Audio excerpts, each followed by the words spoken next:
imprescindível que o juízo competente declare extinta a punibilidade para que o concernente decreto presidencial produza efeitos em relação ao respectivo beneficiário. Em outras palavras, indispensável pronunciamento jurisdicional reconhecendo incidir, no caso concreto, hipótese de extinção da punibilidade. Aliás, essa é a posição majoritária da doutrina, conquanto oriundos de órgãos estranhos ao judiciário, anistia, graça e indulto só provocam a extinção da punibilidade depois de acolhidos por decisão judicial. É o magistério de Estevão Luiz Lemos Jorge, em obra que transcrevo, que registro no voto. Ora, continuo, na ação penal 1044, o relator, ministro Alexandre de Moraes, com a prudência e o equilíbrio que lhe são próprios, não declarou a extinção da punibilidade de Daniel Lúcio da Silveira justamente em razão da pendência de julgamento das presentes arguições de descumprimento de preceito fundamental, nas quais se questiona, reitero, a constitucionalidade da concessão do perdão presidencial. Frise-se que essas ADPFs foram protocoladas um dia após o decreto de 21 de abril de 2022 e um dia este decreto após foi editado a nossa condenação e, portanto, antes do trânsito em julgado da condenação que a ele se impôs.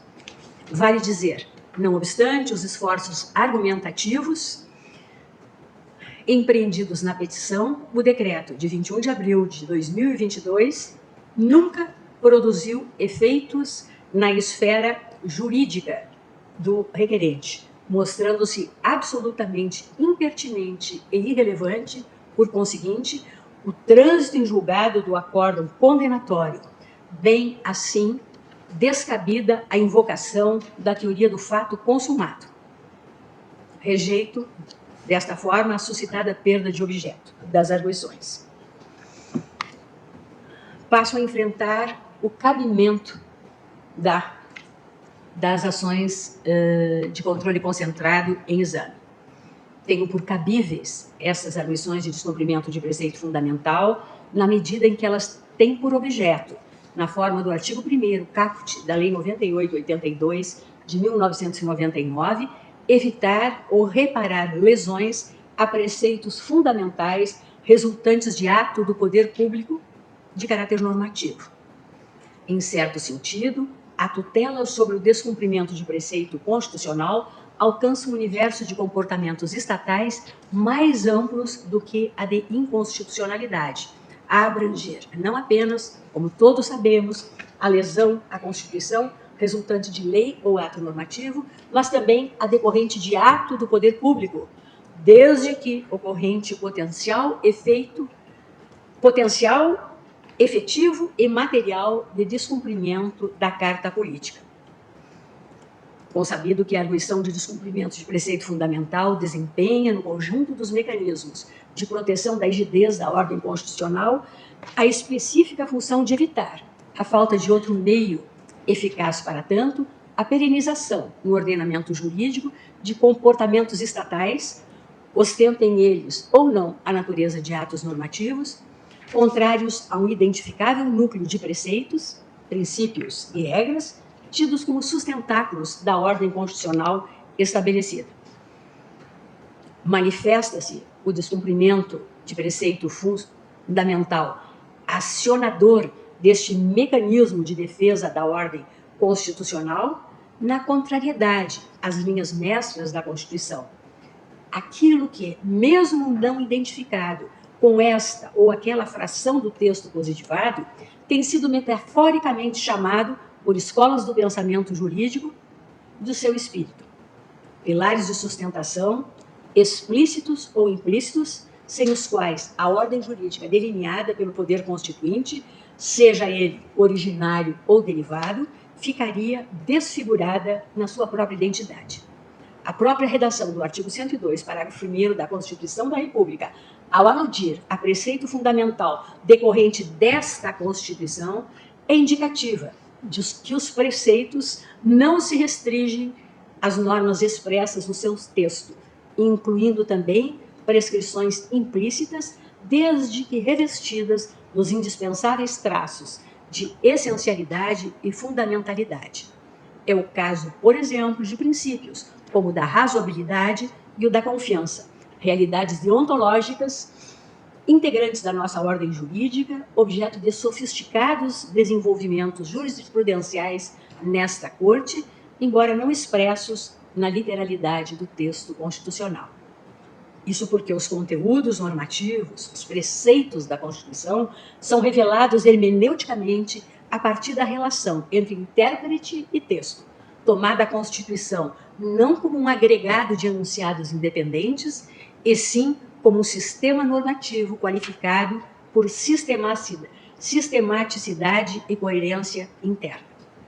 Nesta ordem de ideias, tenho por inequívoco que eventual lesão aos postulados fundamentais aqui invocados da separação de poderes, do regime democrático e da forma republicana, bem assim dos princípios inerentes à administração pública, considerada a centralidade da posição por eles ocupada no Julgamento conjunto das ADPFs 964, 965, 966 e 967. STF julga a legalidade do indulto concedido pelo então presidente Jair Bolsonaro ao deputado federal Daniel Silveira, condenado em ação penal pelo STF. Nas iniciais, devidamente enquadrada a lide, tal como se apresenta em tese, em hipótese devidamente delimitada de lesão a preceitos fundamentais. Estes, por sua vez, devidamente indicados nas iniciais. Também as presentes arguições não esbarram no óbice processual, pressuposto negativo de admissibilidade, do artigo 4º, parágrafo 1º da Lei 9.882, de 1999. Tenho por demonstrada a insuficiência dos meios processuais ordinários para imprimir solução satisfatória à controvérsia posta. A chamada cláusula da subsidiariedade impõe a inexistência de outro meio tão eficaz e definitivo quanto a ADPF, dotada de eficácia erga omnes e efeito vinculante, para sanar a lesividade, ou seja, a ausência de qualquer outro instrumento processual no universo do sistema concentrado de jurisdição constitucional. Esta Corte já reputou admissível a utilização dessa via processual para impugnar, como ato do poder público lesivo a preceito fundamental, comportamento reiterado da administração pública tido como inconstitucional em inúmeros processos. E no meu voto eu exemplifico. E aqui invoco por todos a ADPF 709, da relatoria do ministro Luiz Roberto Barroso. Na mesma linha, porquanto assimiláveis à figura do ato do poder público, atos de efeitos concretos são também passíveis de controle judicial pela via da ADPF. Aqui eu invoco a ADPF 242, da relatoria da ministra Carmen Lúcia. Notadamente, quando seus objetivos acarretam ou possam acarretar grave violação da ordem constitucional, justificando a intervenção judicial para a tutela de direitos fundamentais ou de interesses políticos e jurídicos socialmente relevantes.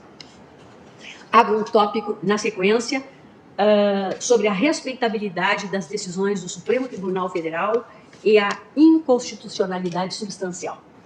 Digo que o presente julgamento traduz questão delicada e substancial no que diz com a respeitabilidade e eficácia das decisões exaradas por esse Supremo Tribunal Federal e, em consequência, com a autoridade das leis e a supremacia da Constituição.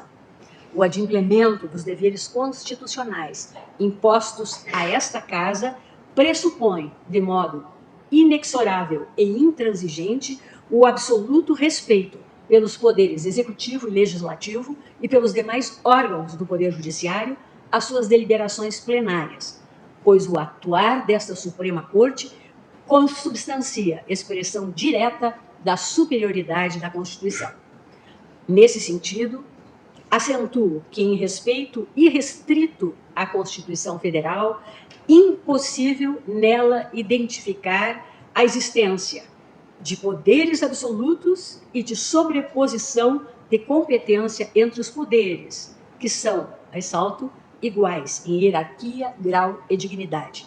Disso resulta a ausência de hipóteses nas quais as decisões plenárias desse Supremo Tribunal Federal precisam ser ratificadas ou confirmadas por quaisquer outros órgãos ou poderes. Esta a minha compreensão.